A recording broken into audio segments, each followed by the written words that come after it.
Well, hello, my name is Steve Dwinells, and I'm the director of the Instructional Design Center, which is part of eCampus here at Eastern Kentucky University. We have the privilege of working with a number of great faculty members. And the purpose of this podcast is for you to get to know some of these faculty members and learn a little bit more about what they do and their disciplines. Today we're talking to Dr. Ann Callahan. Dr. Ann Callahan is an associate professor and Master of Social Work program director and online coordinator at Eastern Kentucky University. She has a PhD from the University of Tennessee and a license in clinical social work. Dr. Callahan has over 20 years of experience as a social work practitioner, teacher, and researcher. Her research focused on spiritually sensitive social work in hospice, palliative, and long-term care. This includes the book Spirituality and Hospice Social Work, published by Columbia University Press. Welcome, Dr. Callahan, and thank you for your time today. Thank you, Steve. EKU is beginning a Master's in Social Work program this fall. And Dr. Callahan, would you just tell us a little bit about the program and what your expectations are of it? This program is an opportunity for social work students and also non-degree seeking students to engage in interdisciplinary, cross-disciplinary, transdisciplinary, whichever term you prefer, education. So essentially folks are going to be taking elective courses as part of certificate programs in mental health, in addictions intervention, child and family services, social advocacy and justice, and leadership and management. And so those are the most common areas we see social workers going into. We have also folks that are interested in other types of disciplines that can feed into the knowledge base that social workers draw from, like psychology, sociology, child and family, nursing. You know, there's lots of disciplines that help social workers do what they do. We draw from various knowledge bases across disciplines, and in the process of drawing from various disciplines, the knowledge base that they offer, we learn some of the skills and tools in these allied health profession courses, as an example, in order to better do our own jobs as social workers. We have many social work practice theories and research and skills that we employ, but we also are mindful of what other disciplines do and how other professions interact and engage with us and clients in serving various populations across settings. And so that's going to be the crux of our program, is preparing social workers, advanced social workers, to be able to handle high-level performance expectations, addressing social problems, huge problems in this world that we're tackling as a collective. No one can do anything about poverty alone. I mean, you need to have a collective effort of experts. And so we're preparing social workers to be amongst those experts, those leaders that are doing something about poverty. They're doing something about child welfare concerns, addictions issues. I mean, these are huge issues. And so I feel very confident that our program is going to be innovative. It's going to be accessible. It's going to be low cost for folks to be able to get in there and become advanced generalist social workers that are integrative, have that integrative piece where they're drawing from various disciplines to better do their job. Well, that sounds like an exciting proposition. Do you expect a large turnout for your first class? We do. Actually, we've had a phenomenal increase in numbers of BSW students. We have an online BSW program that's relatively new, and that's grown by leaps and bounds. And so we've had very positive response so far with the MSW program. Lots of inquiries, hundreds of inquiries, really. Very good. Applicants are coming in. So we're ready to go, and we're looking forward to, and of course, we're going to be accepting new applicants 3 times a year, up to 4 times a year. So we have entry points for students to join us at pretty much any time to start out and get into that program and start taking some of those initial courses to get on track and graduate relatively quickly. Oh, very good, very good. I've got a question more on the practitioner side for you. As a social worker, social work professor and practitioner, how would you help a person cope with the many difficulties and challenges we've had in 2020?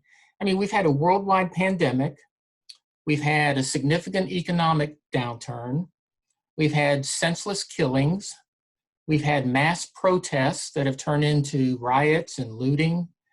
Any one of those is enough to cause a lot of anxiety in a person. As a human services worker, how do you help?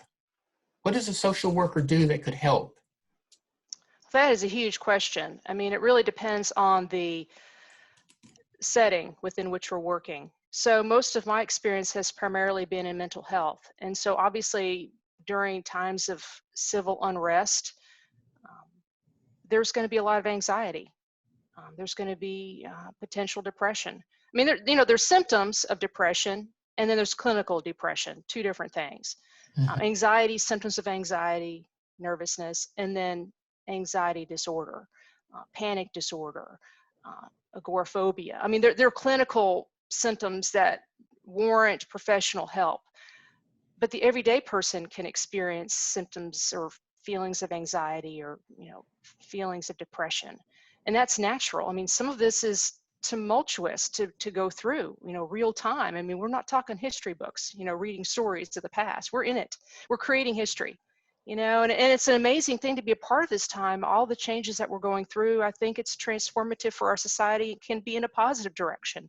I'm a firm believer in growth as being a positive thing. We can grow toward further development as a society that's better at being able to accommodate diverse needs and respect various diverse needs, and create a system that uplifts and takes full advantage of people's diverse capacities in addition Mhm. to needs. So, I mean, it's a thrilling time, or really, I mean, I know that there's a lot of anxiety, there's concern, there's worries, perhaps depression that can culminate to a clinical state necessitating professional help. But I think it's an exciting time as well, where we have many opportunities for growth, positive changes. And that's what social work is about, really trying to capitalize these moments of instability and ensure that new patterns are put into place, new systems are put into place that can really help us grow and move forward. And a lot of the work that I've done in the past as a clinician has entailed, I mentioned mental health, but crisis intervention has been a big part of my work Mhm. as well.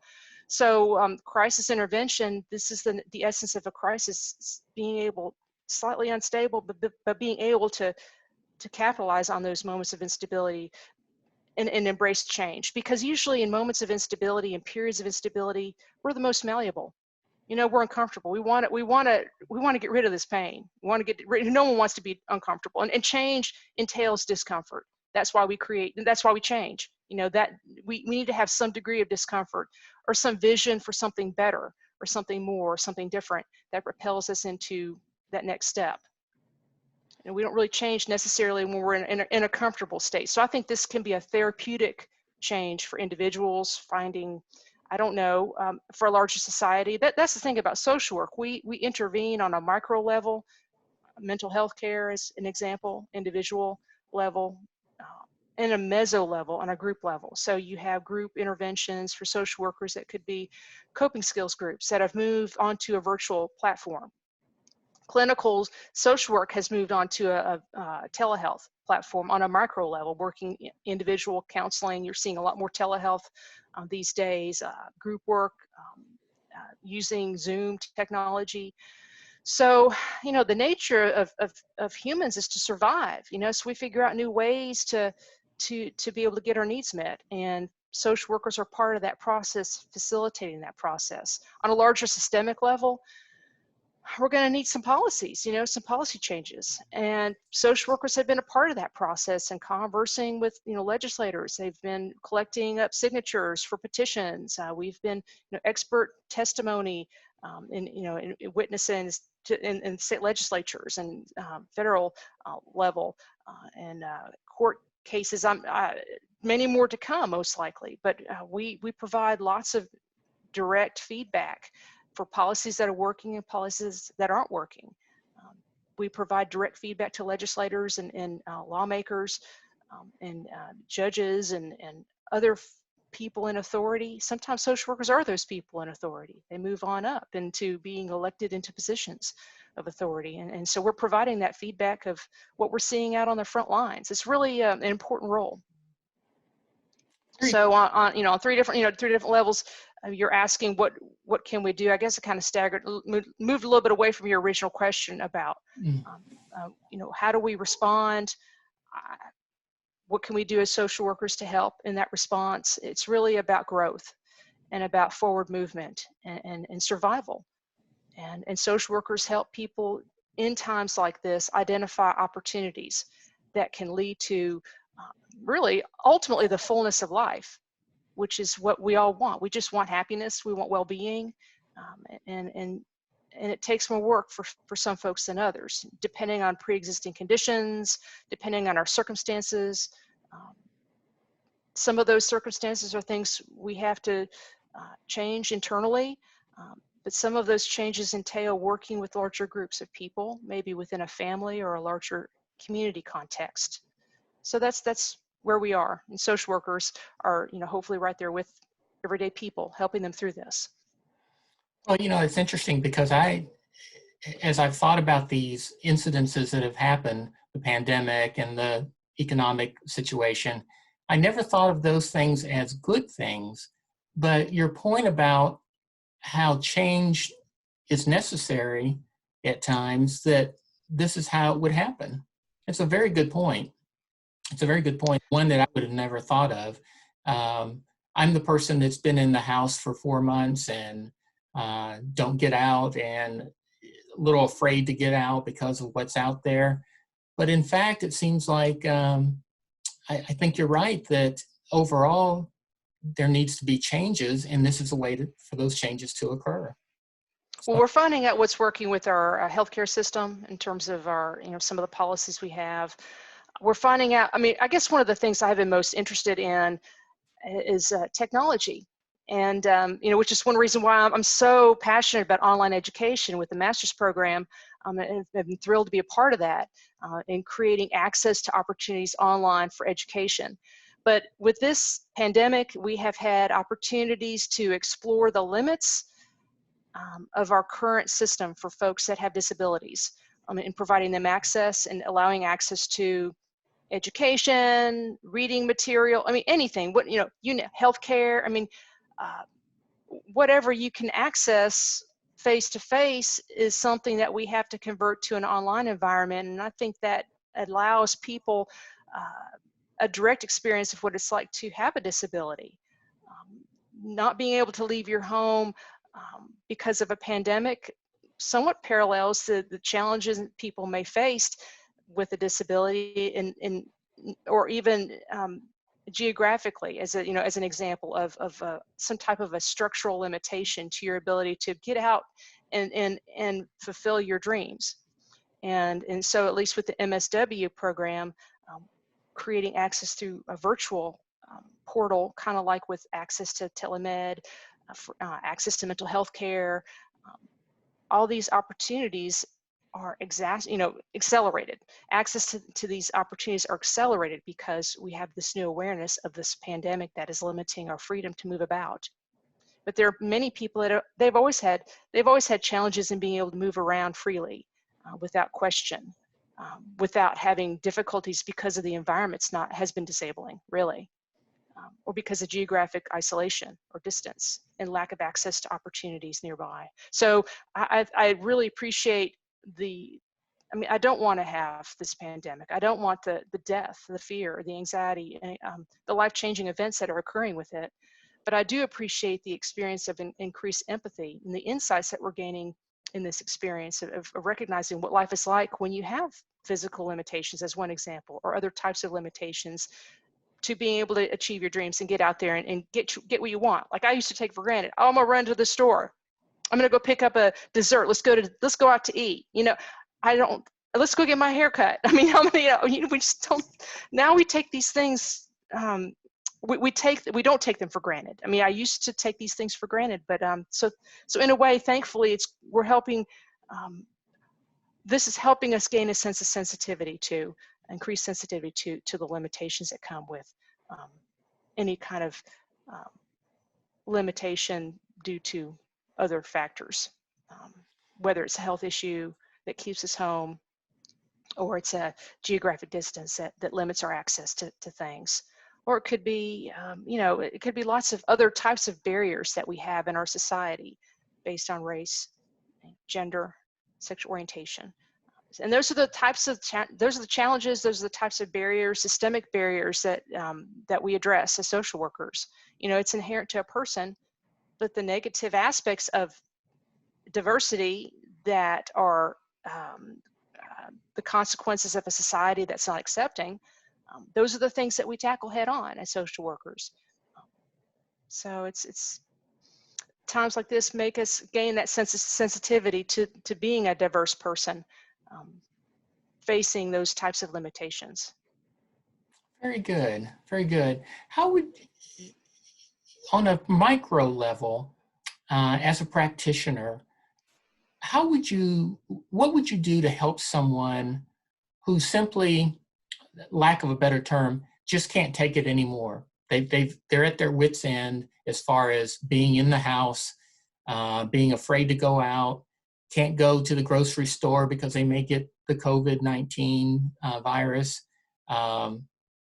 They watch what's on TV and they see all the cultural unrest, societal unrest, and they finally just said, I can't handle this anymore. As a social worker, what would you say to that person? Well, I mean, how many times have they said, I can't handle this anymore? I mean, how many times have we as individuals said that? I mean, there's lots of times when we feel like we're just at our wit's end, and then all of a sudden, oh, I mean, like, it's like we're renewed. Something shifts inside. I don't know what it is internally it's like there's some self-preservation button that happens to click at some point that helps us maintain our sanity and our endurance to keep going on. I mean, I guess that would be the first thing is we can handle a lot. I mean, we can handle a lot. You may feel like you're at your wit's end. That's not the first time, and you've made it through. So thinking about what have you done that has paralleled this experience of stress. Maybe this is the most stressful experience you've had. I mean, granted, it is an anomalous thing to have a pandemic, but in terms of the level of stress, in terms of, and we've been snowed in before. Yes, I know we've had cabin fever. And we figure out, well, let's go make some popcorn or let's watch a movie. We find something to redirect our attention. So that's one of the things. I mean, it's a basic coping skill is redirecting your attention rather than feeding negative thoughts, ruminating on negative or fearful things. Stop reading the paper about COVID-19. Take a break. You're oversaturating yourself with that kind of negative information that's stimulating and feeding into that anxiety about it. Find some way to engage in self-care. I mean, not that so. I'd like to say that's so trite, and we always talk about take care of yourself, but it's true. I mean, really, deep breathing, meditation, prayer, yoga. I mean, it is amazing what self-care can do. I mean, especially when you're not used to doing it. I mean, some of the things about this pandemic is forcing us to slow down and think twice about, well, really, what matters? My family. I love my family. I don't spend enough time with my family. I'm working, so really it makes you think about what matters. What am I doing to take care of myself, maintaining my health, physical health, mental health, emotional health, spiritual health, the holistic thing. Having structure, maintaining a daily structure, even if you're in the house. Oh my goodness, how many journeys you can take when you read a book. When you're just like sitting and reading and, it's just a novel, watching a movie. I mean, there's so many things that are out of body experiences that you can have that you're not confined by four walls. But I think having a routine, having a schedule, taking a step back when you're feeling overwhelmed and thinking, what is this that I'm thinking that's escalating my anxious feelings? I mean, there is a connection between your thoughts and your feelings. What are you thinking about? How can you redirect your thoughts and focus on something else? Physically move. They talk about workspace at home. You can't get away from work. You're working all the time now. Find your workspace that's specific for your work. Don't do, like I know for myself, opening up my computer and looking at email is sort of a trigger for me. I get sucked into this vortex of working. So I need to not do that. I need to totally just shut it down at the end of the day and really be disciplined about that and not let it creep into my personal time, my family time, really, after dinner. I need to be not pulling up my computer again and checking emails. I really need to be disciplined about it and find other things to do. I decided to learn an instrument, so I'm going to be picking up my instrument in the evenings and plucking away, so it's something I've always wanted to do. It's been fantastic, and it's really been an unexpected stress reliever. So you hear about people picking up new hobbies. Try it. It's been, for me, it's been phenomenal. Doing some different things that I would normally be working 24/7. And I know I have an opportunity to, but it's not healthy. And so if nothing else, being disciplined and sticking with a routine, a schedule, and knowing about the importance of the holistic approach to self-care, and then really thinking about, retracking your steps and thinking about what's going on here when you start feeling overwhelmed. What have I been doing? What have I been thinking? What led to this anxiety? And shift that gear, redirect your focus to something else, and know that you're not alone. I think people start feeling like they're trapped and there's only one. I'm the only one in isolation. No, you're not. We all are. You might see people out. Some people out with wearing masks. Some people not out wearing masks. People had different approaches, but at the end of the day, you need to do what's safe for you. And at least for me, that's staying at home, kind of doing what you're doing. But it gets back to self-care and how do you care for others? Very good. Very good. Thank you. I want to shift gears here now, Dr. Callahan. You have a very interesting research aspect where you look at the spiritual dimension of therapeutic relationships in hospice social work. And I just think that's fascinating. Can you take a few minutes and explain to me and to the audience what that is all about and how you got interested in that? Oh, sure. Absolutely. Thank you for asking. I don't know about you. A lot of people, I'm gonna go ahead and out myself here, but I've had therapy before. I'll just admit it. I've had therapy. I probably still need it now, but but I'm okay.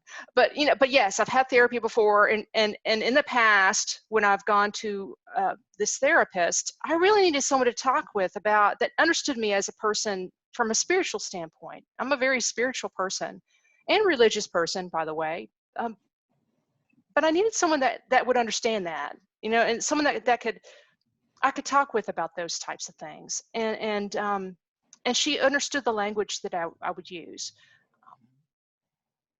And so that really made a difference to me. The person that I was seeing regularly actually was the same religious faith as I was at the time. I was raised Catholic, and at the time she's Catholic, and so it was really helpful to talk about methods of prayer and means of coping, and just how I understand why things are happening. Thinking about it from a theological standpoint. We didn't really get into theology. She's an LCSW, and but also a devout Catholic, and so it really helped having someone to talk about that type of thing.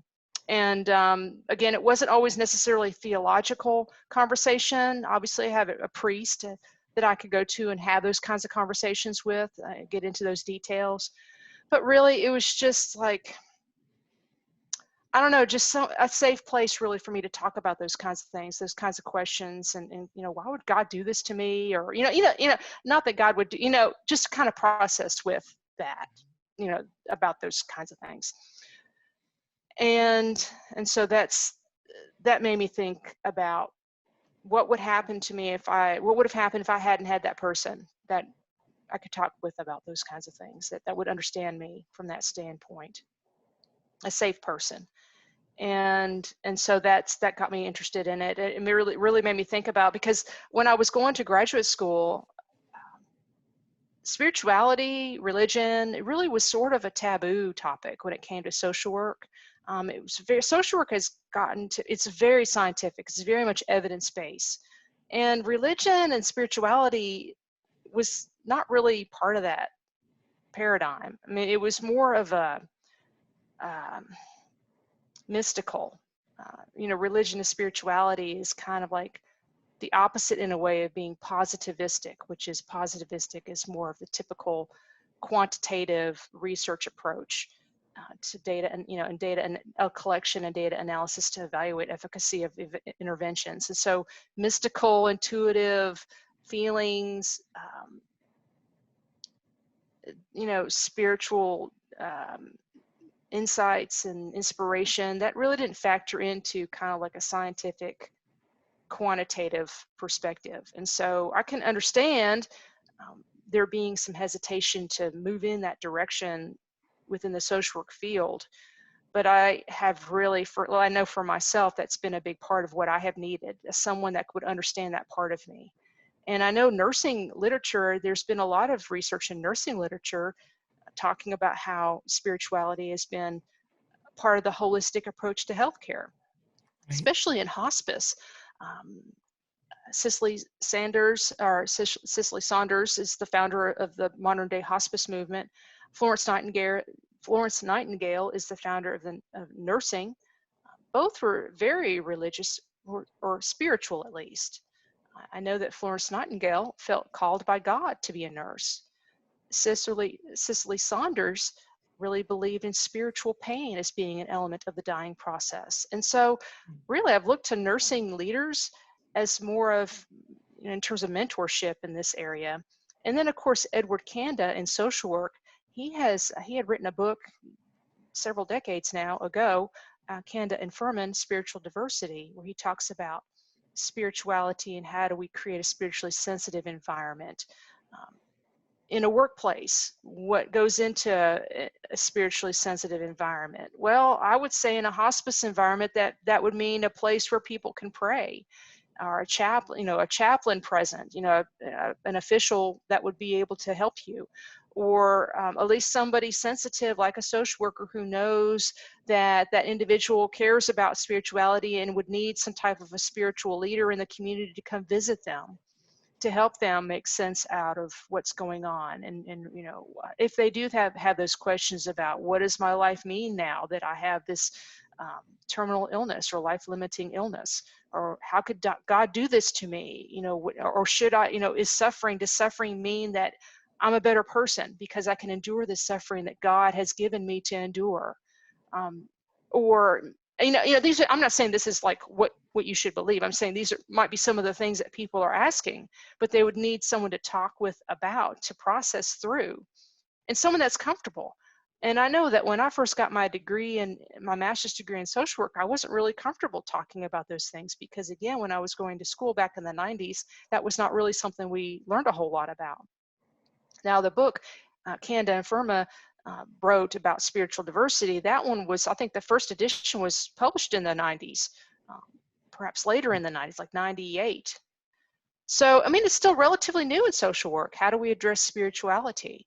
And we have a lot of work to do. And so that's kind of part of my mission, is to contribute to that body of knowledge. And I think that my approach is a little bit different, though, in that I really believe that spirituality can be experienced through relationships. It's the idea of relational spirituality, that my life is made full by the relationships that are a part of it. And that includes my relationship with myself. And so to me, social workers can help. We're all about relationships, that we engage in the therapeutic relationship to help people improve themselves and to experience a sense of peace when they're struggling through whatever issue that they're facing in life. And so you can engage in whatever types of techniques. Maybe it's meditation, maybe it's not spiritually related coping skill to help you deal with anxiety, but it's how do you treat your body? Do you have body image issues? Are you engaging in self-mutilation? That's not a really healthy or helpful relationship with yourself. That's not really uplifting yourself. I think that would require intervention to address an improved relationship with yourself. What about, so a lot of times you think about, relationships with other people more naturally, like marital couple relationships or relationships with your children or friends. How do you improve those relationships to add quality to your life? When you're facing the end of life, I think it's more likely for you to be asking those kinds of questions, kind of like a point in time when that's a crisis point in time, when you're questioning, what have I accomplished in my life now that my life is limited? I think that, we all have limited lives, but when you're facing, like, clinically the end of life, when you're in hospice care or you're diagnosed with a terminal illness, you're really thinking about those things. You're really asking those kinds of questions. And you need somebody that's prepared to not answer those questions, but to help you process through those kinds of questions. So you're thinking about the quality of your relationships, I think, as part of that process. Your relationship with yourself, your relationship with your other people around you, your loved ones, the quality of those relationships, the relationships that you've had with your larger space, your environment. For some people, they don't have a belief in God, but they very much get a lot out of being in nature. I love the water. I go to walk by water to help me feel a sense of peace. And I can't explain that peace. I don't know why it is. Water is just something that I need. I need to have a nature trail that gives me a sense of peace. Just being out amongst the flowers. I have a huge flower garden. I need that for my sense of peace. So that's, thinking about relationships with a larger, beyond the self, a larger environment. For some people, that's a relationship with God. And so in essence, relational spirituality manifested on the individual level within yourself, with other people, marital relationships, relationships with your family, friends, and then a larger environment, perhaps with God, if you have a belief in a higher power or a religious belief, or it could be just with nature, outside of yourself, out in the world, on a trail, hiking. Those relationships are what add quality to life. And that's what, that awareness of that quality of life is that, that heightened awareness is what I would consider evidence of relational spirituality. And so social workers, that's what we do. We're about relationships. We work through the therapeutic relationship to help people experience the fullness of life. And that's an element of relational spirituality. That would be a relationship, one-on-one relationship with someone to help you gain a better sense of wholeness, that spiritual dimension of the holistic approach to healthcare, biopsychosocial spiritual well-being. So that's how I've approached it from a relational spirituality standpoint, and that's still relatively new. We still have lots of work to do to test it out, and a lot of it is based on theory, looking at research from other disciplines, heavily relying upon nursing literature, and there's some work in the psychology literature looking at relational spirituality and how that idea informs quality of life, enhances quality of life. Well, this So brings me to another question, Dr. Callahan, and that is, you seem passionate about that kind of research. Where do you see yourself going with your research? Are you going to continue working in the spirituality, hospice type environment, or are you looking at any different aspects of social work? that's a great question. Thank you, Steve, for asking that. So right now, especially with COVID, we've had a lot of, as I mentioned earlier, movement to telehealth, online type interventions. And so I'm really interested in how the online environment shapes that experience of spirituality. A lot of online interventions that relate to spiritual care, like you have chaplains all over the place in hospice. You have telehealth, other professions other than chaplains, social workers, different professionals, psychologists, medical doctors that are using telehealth as a way to intervene. A lot of times we talk, and please forgive me, these are going to be kind of some scattered random thoughts, it will seem like, but I'll try to weave them together. Some of this is a work in process. But in online education, we talk a lot about social presence. And how do you create a social presence? How do you create that relationship? How do you forge that relationship with a student when they're across the airwaves? Sometimes our conversations happen asynchronously, where we post a comment on a Blackboard discussion forum, or I record a lecture, or we have an interview and someone's watching it later. How do you create that connection with somebody? Maybe it's synchronistically, maybe it's asynchronistically. How do you ensure that people know that you're there for them? You respond quickly to their emails when they ask you questions. You in how you write back to them, you make it very specific to that person. You ensure that they know that you care about them, and how you write your comments and your feedback. You know, so there are different strategies. You know, maybe that's not, but some of this, there is literature out there that talks about the importance of social presence in the online environment. And we have different ways of operationalizing that. And so those are just examples of how I try to do that, is let people know, hey, I'm here with you. We may not be in the same room, but I'm with you, I'm working with you, I want the best for you. And so that's the same for a therapeutic environment. You know, education is a type of an intervention, if you will, and social workers use educational interventions all the time. We educate people on coping skills, on new behaviors, to replace maladaptive ones or self-defeating ones. So educational interventions are integral to what we do as social workers. And I'm interested in looking at, how does spiritual care change, or spiritually sensitive care change, when you're using a virtual environment. So that's a really long, long introduction to getting to where I'm at right now. Most recently, I've been working with several priests in the delivery of virtual worship services. So I'm interested to know, well, how has that affected how has the virtual environment affected the experience of worship? Has it taken away from people's spiritual experience? Have they had a spiritual experience in a virtual environment? Part of my job as a social worker is to be a facilitator. And so in this case, I have basically engaged in congregational social work. I have helped create this opportunity for these priests to continue their ministry and provide, it's like a type of palliative care, to provide mostly older adults access to this worship experience. I have provided technical expertise, created tons of slides, integrated music, integrated church bells. I mean, you know, we've done it all. It's pretty amazing, you know, all virtually online, using PowerPoints, using Zoom. We've replicated this worship experience online. Now I'm interested in knowing more about, what has this experience been like for you?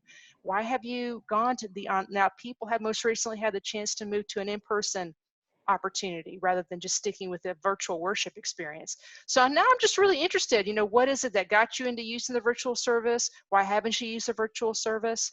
How has it affected your experience having a virtual service versus an in-person service? So this is getting to some of the, what is the nature of our virtual space? Can you create a spiritual space in a virtual space? What are the outcomes of that?